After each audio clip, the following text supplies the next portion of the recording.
Estamos afinaditos ya, ¿no, maestro? Sí, sí. Yo te hago esta intro, ¿viste? Voy por acá. Ajá. El acorde. Ese va a ser el acorde y ahí entra vos y Bueno, dibujá como Dalí. si puedo. Sí que podés, más vale. Por eso estamos acá.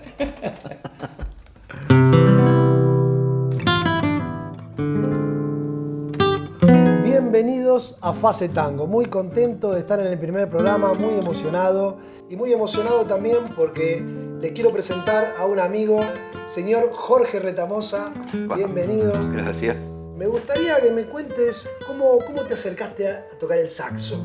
Yo tocaba el piano de pibe y cuando empezó el secundario, esa época que no querés hacer nada de lo que te dicen, desestimé un poco el tema del piano.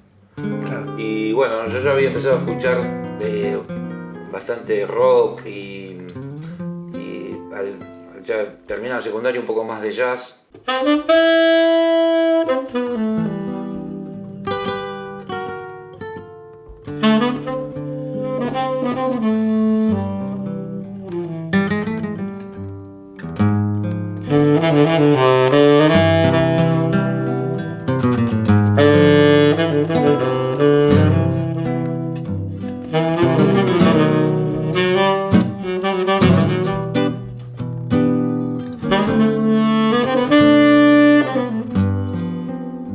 Cuando pensé en volver a tocar un instrumento, no quería volver al piano y estaba un poco fascinado con los saxofonistas de jazz de ese momento, o lo que escuchaba en ese momento. Un poco también en contraposición porque mi casa era una casa de bailarines de tango, mi papá y mi mamá bailaban muy bien y bailaron hasta el final de sus días.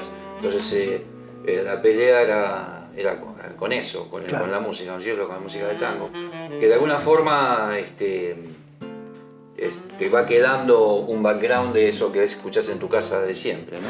¿Cómo viste la posibilidad o cómo hilvanaste el saxo con el tango? Yo encontré en un momento de mi vida, hacia los 30 años, que no había forma de encontrar algo que yo me sintiera representado en lo que tocaba.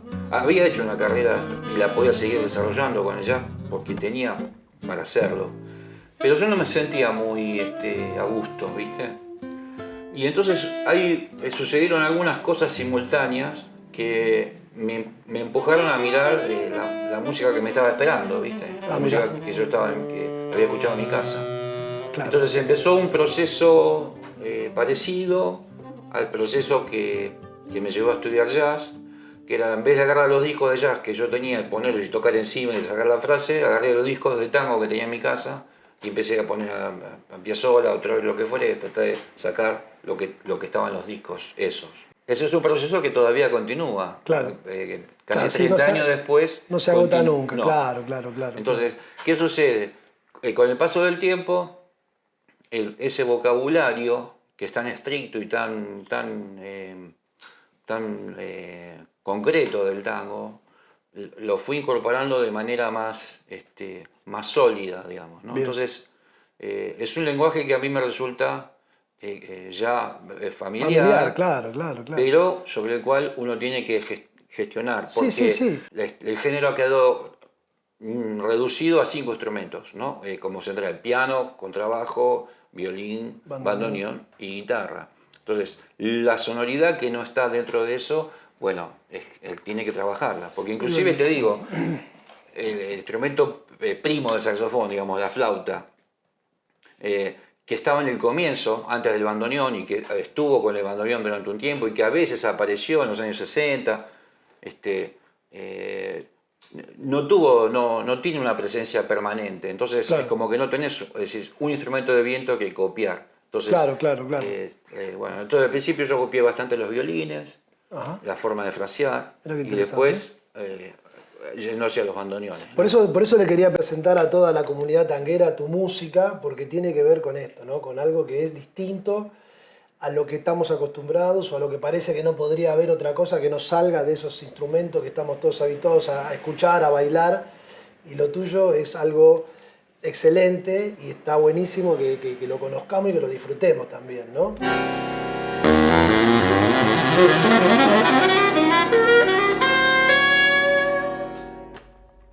Hablaste de Piazzolla, Sí. estuviste en el homenaje de Piazzolla, Sí. invitado ahí, un honor. Sí, Contame algo cortito, alguna sensación, alguna experiencia de ese homenaje que fue hace poquito. Sí, fue antes de que se empezara a cerrar todo nuevamente en el CCK. Hicimos el disco de Piazzolla y Maligan en la reunión cumbre, lo hicimos Bien. completo. Digamos, emocionante, pues digamos, la sala, digamos, el entorno, ¿no es cierto? Y poder poner esa música en acción, Claro. porque es una música que le gusta a gente de todos los estilos de música.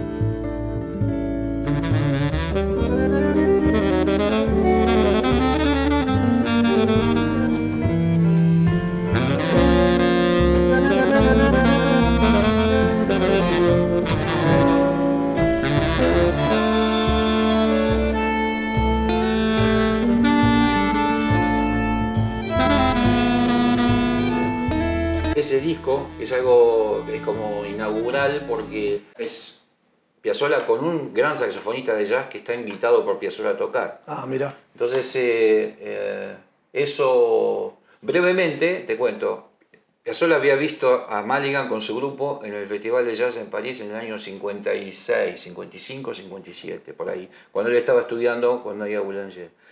Y el grupo le llamó mucho la atención, cómo sonaba ese grupo.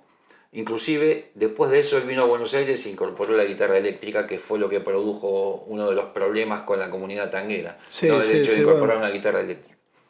Y entonces yo no sé si es que Piazzolla, digamos, de alguna forma estaba en pos de internacionalizar más su música y lo convocó, porque, viste, él nos llamó, después, salvo con algún cantante, no ha grabado con otras figuras, él que los haya llamado él a tocar, ¿viste? Claro.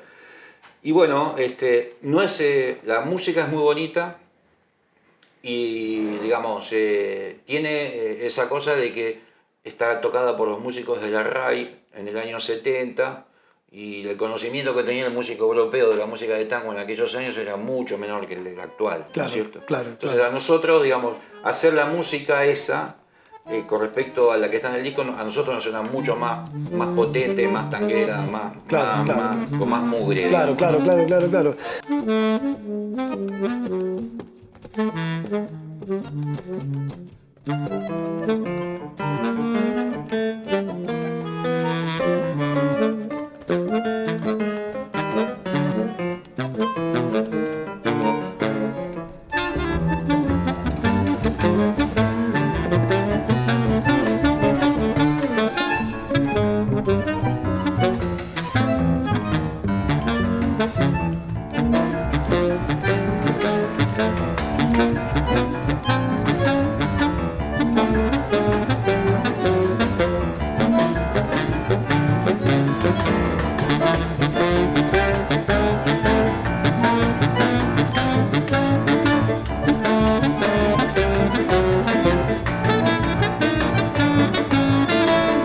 Fundador del cuarteto de saxos Untersax. Sí.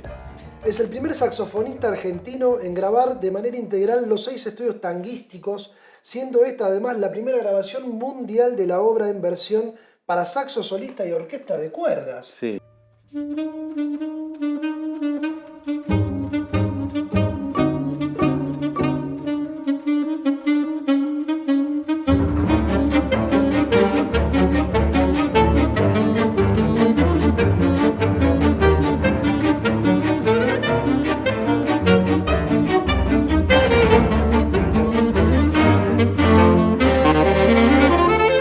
Te saco un poquito de esto y te Sí. digo, hiciste músicas de películas. Sí.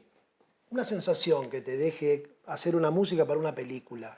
Lo que es lindo es que cuando estás haciendo algo para digamos, que tu música sirve como inspiración. Claro, ¿no es cierto? eso. Entonces, bueno, hay un artista que se llama Paolo Delfini, que es un fenómeno de las artes visuales y tiene toda una serie de películas de animación.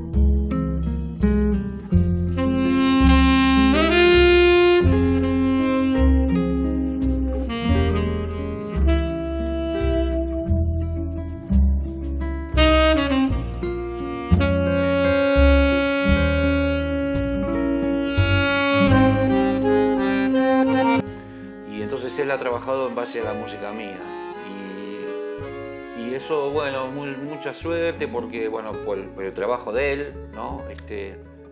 Las películas han estado en festivales en todo el mundo, hay premios de muchos lados, yo inclusive gané el premio a Mejor Música en el Festival de Filmes Cortos de Nueva York hace unos años, pero por la película de él, ¿no? Y después hay una de las últimas que él hizo, que se llama Marea, que es preciosa. Salió tercera en el Fondo Nacional de las Artes, pero las dos que estaban, o sea, la primera y la segunda eran actuadas por personajes, por personas. Mirá. O sea, que compitió contra cine argumental, ¿viste? Y eso muy bien y se han reproducido en todo el mundo.